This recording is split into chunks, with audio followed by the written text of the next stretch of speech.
Back to our final chapter of our SEO deep dive. We've covered a lot of ground, from keyword research to optimizing website structure. But before we wrap up, I want to make sure you're equipped to avoid some common SEO pitfalls. Yeah, it's like learning to drive. Knowing the rules of the road is important, but you also need to be aware of the hazards to avoid accidents. Exactly. So let's talk about some of these SEO traps that people often fall into. What's the first one that comes to mind? One of the biggest mistakes is keyword stuffing.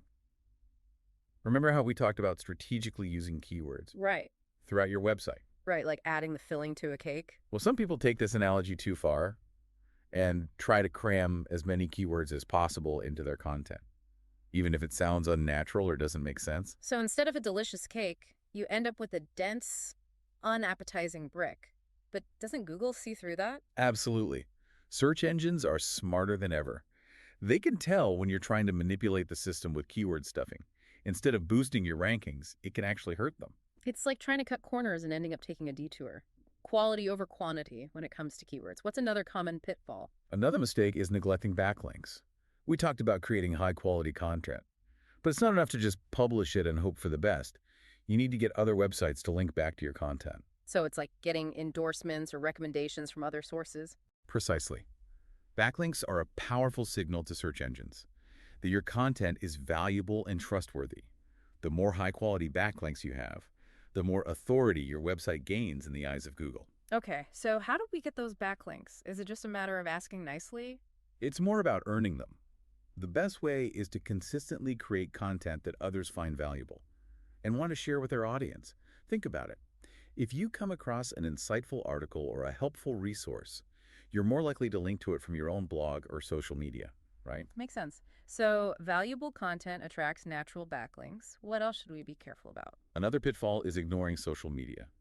While social media signals might not directly impact your search rankings, they play a crucial role in driving traffic to your website, amplifying your content, and building brand awareness. Right. Even if a social media post doesn't directly improve your ranking, if it brings someone to your website, that's still a win. Exactly. And remember that social media is a powerful platform for engaging with your audience, building relationships, and getting people talking about your brand. All of these things contribute to a stronger online presence, which can indirectly benefit your SEO efforts. It's like building a community around your brand, so don't underestimate the power of social media, even if it's not a direct ranking factor. Is there anything else we should be mindful of? Especially for businesses with physical locations. Neglecting local SEO is a common mistake.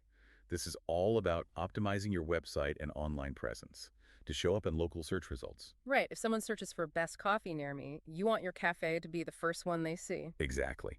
Make sure you claim your business listings on directories like Google My Business, Yelp, and ensure your contact information is consistent across all platforms. Encourage happy customers to leave reviews. Those little stars can make a big difference in local search rankings. It's all about making it easy for local customers to find you, both online and in the real world. Now, before we say goodbye, I want to leave you with some encouraging words. SEO can feel overwhelming, but don't get discouraged. Remember, you don't have to become an SEO guru overnight. Small steps lead to big results, right? Exactly. Yeah. Focus on making gradual improvements. Stay curious and never stop learning. The SEO landscape is constantly evolving, so embrace the journey and be open to adapting your strategies along the way. And as RP Design Web Services pointed out, you don't need to rely solely on those costly lead generators. By investing in your website and understanding the principles of SEO, you can attract more qualified customers organically and build a sustainable foundation for growth. It's about owning your online presence and creating a digital experience that truly reflects the value you offer. That's a great way to put it. And on that note, we've reached the end of our SEO deep dive.